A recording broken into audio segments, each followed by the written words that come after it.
कहानी की शुरुआत में एक बच्चे को दिखाते हैं जो औरों से अलग होता है। उसके माता पिता उसे एक स्पेशलिस्ट के पास लाते हैं जो ऐसे स्पेशल बच्चों के लिए एक स्कूल भी चलाता था। वो उनसे कहता है, आपका बेटा स्पेशल है, वो टैलेंटेड है और मैं उसकी मदद कर सकता हूँ जिससे वो आगे जाके सोसाइटी में आराम से एडजस्ट हो सकेगा। इस लड़के का नाम होता है क्रिस। क्रिस एक पजल सॉल्व कर रहा होता है और उसका एक पीस नीचे गिर जाता है जिससे क्रिस परेशान होने लगता है। तभी एक लड़की उसे वो पीस देती है और वो शांत हो जाता है। इसके बाद कुछ साल बाद का सीन दिखाते हैं। अब क्रिस बड़ा हो चुका है और वो एक अकाउंटेंट है। वो अपने नए क्लाइंट की टैक्स बचाने में मदद करता है जिससे वो काफ़ी खुश होते हैं। वो क्रिस को अपने फार्म पे फिशिंग के लिए बुलाते हैं लेकिन क्रिस कहता है वो फिशिंग नहीं शूटिंग करता है। वहीं दूसरी तरफ मडीना को दिखाते हैं। वो ट्रेजरी डिपार्टमेंट में एक एनालिस्ट है। रे, जो कि मडीना का बॉस है, उससे पूछता है, तुमने बॉल्टिमोर पुलिस और होमलैंड के लिए भी एनालिस्ट का काम किया है, तुम्हें अभी तक एजेंट बन जाना चाहिए था। मडीना कहती है उसे ये जॉब पसंद है इसलिए उसने कभी प्रमोशन के लिए अप्लाई नहीं किया। रे मडीना की क्रिमिनल फाइल निकालता है और उसे पढ़ने लगता है। किसी को मडीना के पास्ट के बारे में नहीं पता था। इसके बाद वो मडीना को कुछ पिक्चर्स दिखाता है जिसमें ड्रग कार्टेल के लोग थे। हर फोटो में एक आदमी होता है जिसने सूट पहना हुआ है और वो आदमी है क्रिस। रे कहता है हमें इसका असली नाम नहीं पता लेकिन इसे सब द अकाउंटेंट के नाम से बुलाते हैं। ड्रग कार्टेल्स और टेररिस्ट अपना पैसा कभी नहीं गिनते पर कभी अगर उनका पैसा गायब हो जाता है तो वो अकाउंटेंट की मदद लेते हैं। रे कहता है वो 7 महीनों में रिटायर होने वाला है और वो इस अकाउंटेंट के बारे में जानना चाहता है, वो कैसे काम करता है और इतने खतरनाक क्लाइंट्स होने के बाद भी वो अभी तक जिंदा कैसे है। रे मडीना से अकाउंटेंट के बारे में पता लगाने को बोलता है और कहता है तुम मुझे डायरेक्ट रिपोर्ट करोगी और इस केस के बारे में किसी को पता नहीं चलना चाहिए। वो कहता है 1 महीने के अंदर या तो हमें अकाउंटेंट के बारे में सब कुछ पता होगा या फिर तुम्हारे पास्ट के बारे में सबको पता चल जाएगा। इसके बाद क्रिस को दिखाते हैं। वो घर आता है और डिनर करता है। तभी उसके बचपन का सीन दिखाते हैं। उसकी माँ उन्हें छोड़ के जा रही थी। उसके पिता उसे रोकने की कोशिश करते हैं पर वो चली जाती है। क्रिस के पिता उसे संभालते हैं और उसे शांत करने के लिए वो उसे उसकी फेवरेट लाइंस बोलने को कहते हैं जो कि एक कविता होती है। क्रिस का एक छोटा भाई भी था जिसका नाम है ब्रैक्स। अगले दिन क्रिस उस बूढ़े कपल के फार्म में पहुंचता है शूटिंग प्रैक्टिस करने के लिए और क्रिस का निशाना देख के उस बूढ़े आदमी के होश उड़ जाते हैं। इसके बाद क्रिस एक स्टोरेज फैसिलिटी में जाता है। वहाँ उसका ट्रेलर होता है जिसमें वो अपने हथियार रखता था। वहाँ वो एक लड़की से बात करता है जो उसकी हैंडलर है और वही लड़की क्रिस को उसके क्लाइंट्स देती थी। वो क्रिस को उसके न्यू क्लाइंट के बारे में बताती है जो कि लिविंग रोबोटिक्स नाम की एक कंपनी है और उस कंपनी के फंड्स मिसिंग है। क्रिस उनके पिछले 15 साल की अकाउंटिंग देखना चाहता है। वहीं मडीना क्रिस के बारे में पता करने की कोशिश कर रही थी। वो उसकी फोटो को फेस रिकॉग्निशन के लिए भेजती है। वहीं लिविंग रोबोटिक्स कंपनी का मालिक लमार क्रिस से मिलता है। वो कहता है ये कंपनी उसके लिए सब कुछ है और क्रिस को अपना काम करने के लिए जो भी मदद चाहिए वो उसे मिलेगी। इसके बाद स्विट्जरलैंड का सीन दिखाते हैं जहाँ साइमन नाम का एक बिजनेसमैन अपनी गाड़ी के पास आता है। ड्राइवर साइड का गेट एक कार से ब्लॉक होता है तो वो पैसेंजर साइड के गेट से गाड़ी में आके बैठता है। उसके पीछे ब्रैक्स भी गाड़ी में आ जाता है। उसके हाथ में एक गन होती है। साइमन ड्यूई कंपनी का मालिक है। उसे लगता है ब्रैक्स उसे किडनैप करने आया है। साइमन अपने कॉम्पिटिटर्स के बारे में मार्केट में गलत खबर फैलाता था जिससे उनके स्टॉक्स गिर रहे थे और उन कंपनीज को ना चाहते हुए भी अपने एम्प्लॉइज को जॉब से निकालना पड़ रहा था और साइमन को इससे फायदा हो रहा था। ब्रैक्स उसे धमकाता है और ऐसा करने से मना करता है। इसके बाद वो वहाँ से चला जाता है। अगले दिन क्रिस लिविंग रोबोटिक्स पहुँचता है। वहाँ कॉन्फ्रेंस रूम में एक लड़की सो रही होती है। क्रिस उसे उठाने की कोशिश करता है पर बात नहीं बनती। फिर वो उसकी चेयर हिलाता है और वो उठ जाती है। वो लड़की अपना नाम डैना बताती है। उसने क्रिस के लिए अकाउंटिंग फाइल्स रेडी कर रखी थी। लमार चाहता था डैना क्रिस की मदद करे। डैना को ही सबसे पहले मिसिंग फंड्स के बारे में पता चला था पर क्रिस को अकेले काम करने की आदत थी। मडीना को उसके कलीग का फ़ोन आता है। वो कहता है जो फोटो तुमने भेजी थी मैंने उसे न्यूयॉर्क पुलिस के डेटाबेस में चेक किया। उस आदमी ने एक गैंग के 2 मेंबर्स को बटर नाइफ से मारा था। इसके बाद उसने उस बिल्डिंग के अंदर घुस के 7 और आदमियों को मारा, सब के सब हेडशॉट। और ये सब गंबिनो फैमिली के हेडक्वार्टर में हुआ था। वहाँ उसने लिटिल टोनी को भी मार दिया था जो गंबिनो फैमिली के बॉस का बेटा था। इस आदमी ने टोनी के सर पे एक लात मारी थी जिससे उसकी मौत हो गई। पुलिस को वहाँ से एक ऑडियो रिकॉर्डिंग भी मिली थी जिसमें टोनी मरने से पहले कहता है मैंने उस बूढ़े आदमी को छुआ भी नहीं था। वहीं क्रिस लंच के लिए बाहर आता है। डैना भी वहीं होती है। वो क्रिस के पास आके बैठती है और उससे बातें करने लगती है। क्रिस इंट्रोवर्ट टाइप का बंदा है। वो लोगों से ज़्यादा बात करना पसंद नहीं करता पर नॉर्मल दिखने के लिए उसे ऐसा करना पड़ता है। इसके बाद डैना वहाँ से चली जाती है और क्रिस वापस कंपनी के अकाउंट्स देखने लगता है और उसे काम करते करते रात हो जाती है। वहीं मडीना वो रिकॉर्डिंग सुन रही होती है। वो रिकॉर्डिंग को क्लियर करती है। तभी उसे कुछ सुनाई देता है पर वो आवाज़ इतनी धीरे होती है कि उसे कुछ समझ नहीं आता। वो उस ऑडियो को म्यूजिक सिस्टम में चलाती है और जो कविता क्रिस बचपन में कहता था वो कविता वो उस समय दोहरा रहा था जब उसने टोनी को मारा था। अगले दिन डैना ऑफिस आती है। क्रिस सारी रात यहीं था। वो डैना को बताता है 10 साल से कंपनी का रेवेन्यू बढ़ रहा है पर प्रॉफिट नीचे जा रहे हैं, जबकि कंपनी कहीं पैसा इन्वेस्ट नहीं कर रही। रॉ मटेरियल्स और लेबर कॉस्ट भी नहीं बढ़ी है। फिर पैसा जा कहाँ रहा है? कोई पैसे को स्लीविट मैन्युफैक्चरिंग नाम की एक कंपनी में ट्रांसफ़र कर रहा है। डेना कहती है ये ट्रांजैक्शन उसी ने ऑथराइज किए हैं और उसे ऐसा करने के लिए एड ने कहा था। तभी रीटा वहाँ आती है, जो कि लमार की बहन है। क्रिस उसे बताता है टोटल $61 मिलियन मिसिंग है। वो पूछती है क्या उसे पता चल गया ये किसने किया है? जिस पे क्रिस कहता है अभी नहीं, लेकिन मैं उसे ढूंढ लूंगा। वहीं एड को दिखाते हैं, वो अपने घर में होता है। ब्रैक्स किचन में उसका इंतजार कर रहा होता है। एड डायबिटिक है। ब्रैक्स उसे इंसुलिन की 2 बोतल देता है। वो कहता है एड को अपनी जान लेनी होगी, लेकिन ये एक एक्सीडेंट लगना चाहिए, मर्डर नहीं। ब्रैक्स के साथ वहाँ 2 आदमी और थे। वो उसे डराता है, अगर एड ने ऐसा नहीं किया तो वो उसकी वाइफ को मार देगा। अगले दिन जब क्रिस ऑफिस आता है तो कॉन्फ्रेंस रूम साफ हो चुका होता है। उसे कुछ समझ नहीं आता। तभी लमार आता है। वो क्रिस को उसके कॉन्ट्रैक्ट का बैलेंस अमाउंट देता है और उसे इन्वेस्टिगेशन बंद करने को कहता है। एड उसका दोस्त था और उसकी मौत से वो बहुत दुखी होता है। तभी डेना वहाँ आती है।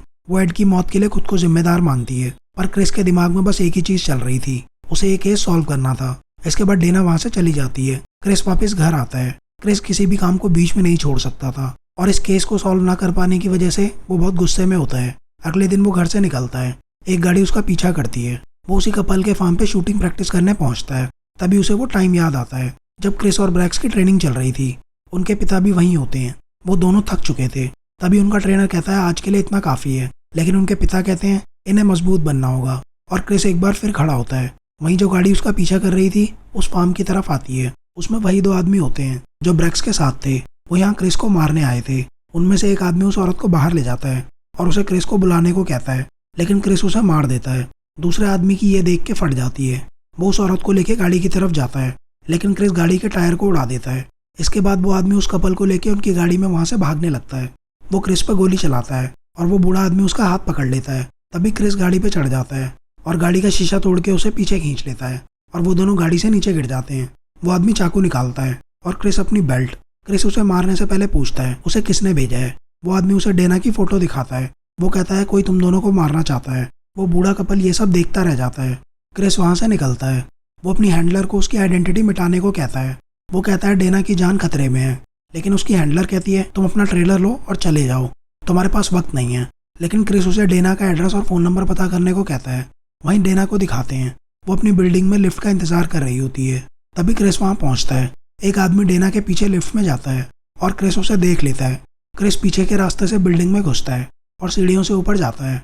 वहीं डेना लिफ्ट से बाहर आती है और वो आदमी उसका पीछा करता है, लेकिन वो अकेला नहीं होता। 2 आदमी बिल्डिंग वर्कर्स की ड्रेस में वहाँ आते हैं और डेना के पीछे उसके घर में घुस जाते हैं। डेना उनसे बचने के लिए बाथरूम में चली जाती है। क्रिस बाहर खड़े 2 आदमियों को उन्हीं की गन से मार देता है और दरवाज़ा खटखटाता है। जैसे ही एक आदमी दरवाज़ा खोलता है, क्रिस उसे भी मार देता है। वहीं दूसरा आदमी बाथरूम में डेना को मारने वाला होता है। तभी क्रिस आ जाता है और उसे भी मार देता है। क्रिस को देख के डेना हैरान होती है। वो कहता है हमें जाना होगा। वहीं ब्रैक्स को पता चलता है उसकी टीम जो किसी अकाउंटेंट को मारने गई थी मर चुकी है। वहीं क्रिस डेना को लेकर अपने ट्रेलर में पहुंचता है। डेना कंफ्यूज होती है। वो कहती है उन्हें पुलिस के पास जाना चाहिए। क्रिस कहता है पुलिस तुम्हारी मदद नहीं कर सकती। वो उसे ट्रेलर में बाहर रुकने को कहता है और खुद अंदर चला जाता है, लेकिन डेना अंदर घुस जाती है। वहाँ वो क्रिस के हथियार देख लेती है। उसे समझ नहीं आ रहा था आखिर क्रिस है कौन। वो इस ट्रेलर के बारे में पूछती है। वो कहता है मेरे कुछ क्लाइंट्स हैं जो मेरे पीछे पड़े हैं। वो पूछती है तुम्हारे क्लाइंट्स तुम्हें मारना क्यों चाहते हैं। क्रिस कहता है इस ट्रेलर में उसकी ज़रूरत की सारी चीज़ें हैं, वो जब चाहे इसे लेके यहाँ से निकल सकता है। वो डेना से कहता है लेकिन हमें अभी यहाँ से जाना होगा। वहीं मडीना को दिखाते हैं। वो अभी भी क्रिस को ढूंढने की कोशिश कर रही थी। क्रिस और डेना एक होटल में जाते हैं। डेना क्रिस का शुक्रिया अदा करती है उसकी जान बचाने के लिए। क्रिस डेना को बताता है उसके पिता आर्मी में थे। उन्हें लगता था जब मैं बड़ा होऊंगा तो लोग मेरा फ़ायदा उठाएंगे, इसलिए उन्होंने मुझे ट्रेनिंग दिलवाई। 17 साल तक कई स्पेशलिस्ट मुझे ट्रेन करते रहे। डेना समझ जाती है क्रिस आम लोगों की तरह नहीं है। तभी क्रिस उसे बताता है उसे एक बीमारी है जिसकी वजह से वो कोई भी काम अधूरा नहीं छोड़ सकता और वो कोई भी काम बड़े फोकस के साथ करता है। वो कहता है उसे लोगों से बात करने में भी प्रॉब्लम होती है। तभी क्रिस को एक पुराना केस याद आता है जिसमें ओनर खुद अपना पैसा चुरा रहा था और एक दूसरी कंपनी के थ्रू वापस डाल रहा था। डेना कहती है पर इससे क्या होगा। क्रिस कहता है वो ऐसा इसलिए कर रहा था ताकि उनका कैश फ्लो बढ़ सके, और इसके बाद उसने अपनी कंपनी पब्लिक कर दी जिससे कंपनी के शेयर 1 साल में कई गुना बढ़ गए। वो समझ जाते हैं ये रीटा कर रही है। रीटा लमार की बहन है, पर उसने क्रिस को क्यों हायर किया ये उन्हें अभी भी समझ नहीं आ रहा था। क्रिस ये सब अपने हैंडलर को बताता है। वो क्रिस को रीटा के पीछे जाने से मना करती है, लेकिन अगर क्रिस ने कुछ नहीं किया तो वो डेना को मार देंगे। वो कहता है जो डेना को मारना चाहते हैं वो उन्हें ढूंढेगा और मार देगा। वो रीटा के घर पहुंचता है, तभी उसे ब्रैक्स वहां से बाहर आता दिखता है। वो उसका पीछा करता है, लेकिन ब्रैक्स को पता होता है कोई उसका पीछा कर रहा है। वो क्रिस पे गोली चलाता है और वहां से चला जाता है। जब क्रिस अंदर जाता है तो रीटा वहां मरी हुई होती है। वो समझ जाता है इस सब के पीछे रीटा नहीं लमार है। वहीं मडीना को क्रिस का नाम और एड्रेस पता चल जाता है। वो रे को जाके ये सब बताती है। वहीं क्रिस होटल में आता है। डीना सो रही होती है। तभी क्रिस के बचपन का सीन दिखाते हैं। स्कूल में कुछ बच्चे उसे परेशान करते थे और उसके पिता उसे उन लड़कों का सामना करने को कहते हैं। क्रिस वहां जाता है और उनसे लड़ने लगता है। क्रिस डीना को वहीं होटल में छोड़ के चला जाता है। रे और मडीना FBI के साथ क्रिस के घर पहुंचते हैं। उसके घर के बैकयार्ड में सिक्योरिटी कैमरास मिलते हैं। रे कहता है कैमरास से घर के पीछे का हिस्सा कवर है, लेकिन वो फ्रंट कैसे कवर करता है। तभी FBI एजेंट्स को वहाँ एक मशीन गन मिलती है। इसके बाद लमार का घर दिखाते हैं। ब्रैक्स अपनी टीम के साथ वहाँ होता है। लमार कहता है वो सिर्फ एक अकाउंटेंट है। वहीं FBI के क्रिस के घर से जाने के बाद रे मडीना से उसकी स्टोरी पूछता है। मडीना कहती है उसने एक ड्रग डीलर को उसी के ड्रग से मारने की कोशिश की थी जो उसकी बहन को ड्रग्स बेचता था। रे उसे बताता है उस दिन जब क्रिस गंबिनो फैमिली के हेडक्वार्टर में घुसा था तो रे वहीं था। क्रिस वहाँ उनसे बदला लेने गया था। जब मैं वहाँ ऊपर पहुंचा तो वो 9 लोगों को मार चुका था और मैं 10वां था। उसने मेरा नाम पूछा। मैंने उससे कहा मैं एक पिता हूँ और उसने मुझे छोड़ दिया। रे बताता है मैं अच्छा एजेंट नहीं था। एक बार मैं जेल में फ्रांसिस नाम के एक कैदी से मिला जो गैम्बिनो फैमिली का पैसा संभालता था। एक दिन गैम्बिनो फैमिली के बॉस बिग टोनी को लगा फ्रांसिस अब उनके किसी काम का नहीं है और उसने अपने बेटे लिटिल टोनी से फ्रांसिस को मारने को कहा। लेकिन फ्रांसिस पुलिस के पास चला गया और इन्फॉर्मर बन गया ताकि उसे प्रोटेक्टिव कस्टडी मिले। वहीं मैं उससे मिला था, पर रे को लगा फ्रांसिस उनकी मदद नहीं कर सकता और उसकी प्रोटेक्टिव कस्टडी कैंसिल हो गई। और इस बार लिटिल टोनी ने फ्रांसिस को पकड़ लिया और उसे टॉर्चर करने के बाद मार दिया। जब रे को यह पता चला तो वो पुलिस के साथ मिलकर गंबिनो फैमिली पे नजर रखने लगा ताकि फ्रांसिस के कातिलों को पकड़ सके। तभी रे ने क्रिस को बिल्डिंग में जाते देखा और वो उसके पीछे गया और ऐसे रे पहली बार क्रिस से मिला। उसने रे को जिंदा क्यों छोड़ा ये उसे आज तक नहीं पता। और कुछ दिनों बाद उसे एक कॉल आया। वो कॉल क्रिस की हैंडलर का था। उसने मुझे मेरे पहले बड़े केस के बारे में बताया। मडीना समझ जाती है रे ने अकाउंटेंट की मदद से सभी बड़े केसेस सॉल्व किए हैं। वो पूछती है कौन है क्रिस। रे बताता है वो एक मिलिट्री प्रिजन में था। हमने उसकी मदद ली थी अलकायदा के लिए जो मनी लॉन्ड्रिंग करते हैं उन्हें पकड़ने में, जिसके लिए उसे आर्मी प्रिजन से हमारी फैसिलिटी में ट्रांसफर कर दिया था जहां वो फ्रांसिस से मिला था और उन दोनों की दोस्ती हो गई थी। और फ्रांसिस के जेल से बाहर जाने के बाद उसे पता चला लिटिल टोनी ने उसे मार दिया है और क्रिस जेल से भाग गया। मडीना कहती है और उसके बाद क्या, किसी ने उसे ढूंढने की कोशिश नहीं की। रे कहता है जब क्रिस आर्मी में था एक दिन वो अपने पिता के साथ एक फ्यूनरल होम गया। उसकी माँ जो बचपन में उन्हें छोड़ के चली गई थी वो मर चुकी थी। उसकी माँ ने एक दूसरी शादी कर ली थी। क्रिस और उसके पिता आखिरी बार उसे देखने गए थे, लेकिन लॉरेन का पता ही नहीं चाहता था क्रिस और उसके पिता वहाँ रहें। वो उन्हें वहाँ से जाने को कहता है। तभी क्रिस उनसे लड़ने लगता है और इन सब में क्रिस के पिता मारे जाते हैं और क्रिस को आर्मी प्रिजन में डाल दिया जाता है। रे कहता है वो इतने सालों में बस ये पता लगा पाया है। क्रिस उसे तब कॉल करता है जब कुछ बड़ा होने वाला होता है। वो कहता है मैं कुछ महीनों में रिटायर हो जाऊंगा और मैं चाहता हूँ जब क्रिस की हैंडलर का फ़ोन आए तो फ़ोन उठाने के लिए कोई हो। और रे चाहता था रे के रिटायर होने के बाद मडीना उसकी जगह ले। मडीना उससे उसकी हैंडलर के बारे में पूछती है, लेकिन रे को नहीं पता वो कौन है। तभी घर का फ़ोन बजता है। फ़ोन पे क्रिस की हैंडलर होती है। वो मडीना को उसके नाम से बुलाती है और उसे लिविंग रोबोटिक्स कंपनी का नाम बताती है। वहीं लमार के घर में सब तैयार होते हैं। वो क्रिस का इंतजार कर रहे होते हैं। तभी उन्हें गोली चलने की आवाज़ आती है।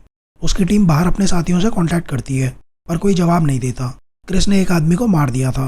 वो दूसरे आदमी से घर के लेआउट के बारे में पूछता है और घर के अंदर ब्रैक्स के आदमी अपनी पोजीशन लेते हैं। क्रिस अपनी स्नाइपर राइफल से घर के अंदर एक आदमी को मार देता है। ब्रैक्स अपने आदमियों को घर के बाहर जाके देखने को कहता है और वो कैमरे में चेक करता है। जैसे ही उसके आदमी बाहर आते हैं क्रिस उन्हें मारना शुरू करता है। ब्रैक्स कैमरे में सब देख रहा होता है। क्रिस एक एक करके सबको मार देता है। क्रिस घर की छत पे चढ़ता है, लेकिन ब्रैक्स के आदमियों को पता चल जाता है क्रिस सीढ़ियों से नीचे आ रहा है। वो उसे रोकते हैं, पर क्रिस उन्हें मार देता है, लेकिन इसमें वो भी घायल हो जाता है। ब्रैक्स क्रिस को देखता है, वो घायल होता है और वो वही कविता बोलने लगता है, जिससे ब्रैक्स समझ जाता है ये उसका भाई क्रिस है। तभी एक आदमी क्रिस पे गोली चलाता है और ब्रैक्स उसे मार देता है। ब्रैक्स उससे नाराज होता है। पिछले 10 साल से वो क्रिस को ढूंढ रहा था। वो पूछता है तुम उस फ्यूनरल में क्यों गए थे। वो कहता है क्रिस की वजह से उनके पिता मारे गए। वो क्रिस को मारता है। क्रिस उससे माफ़ी मांगता है, लेकिन ब्रैक्स उसकी एक नहीं सुनता और ये सब लमार देख रहा होता है। वो दोनों लड़ते हैं और आखिर में थक के बैठ जाते हैं। ब्रैक्स कहता है हम दोनों भाई हैं, तुम्हें अगर माँ से आखिरी बार मिलना था तो तुम्हें मुझे बताना चाहिए था। तभी लमार वहाँ आता है और क्रिस उसे मार देता है। ब्रैक्स को पता था क्रिस बाकी लोगों से अलग है, पर वो उसका भाई है और वो दोनों अपने अपने रास्ते निकल जाते हैं। इसके बाद वही स्कूल दिखाते हैं जहाँ बचपन में क्रिस अपने माता पिता के साथ गया था। एक कपल अपने बेटे को लेके वहाँ आया होता है। वो लड़का वहाँ एक रूम में पहुँचता है। वहाँ वही लड़की थी जिसने क्रिस को वो खोया हुआ पजल का पीस दिया था। अब वो बड़ी हो चुकी थी। तभी उस बच्चे के पेरेंट्स वहाँ आते हैं और उनके साथ डॉक्टर भी। वो डॉक्टर उन्हें बताता है इस लड़की का नाम जस्टिन है। जस्टिन बोल नहीं पाती और वो कंप्यूटर की मदद से बात करती है और तभी पता चलता है जस्टिन ही क्रिस की हैंडलर है। और ये कहानी यहीं खत्म होती है। कैसी लगी ये फिल्म आपको कमेंट्स में ज़रूर बताना। मिलते हैं नेक्स्ट वीडियो में किसी और कहानी के साथ।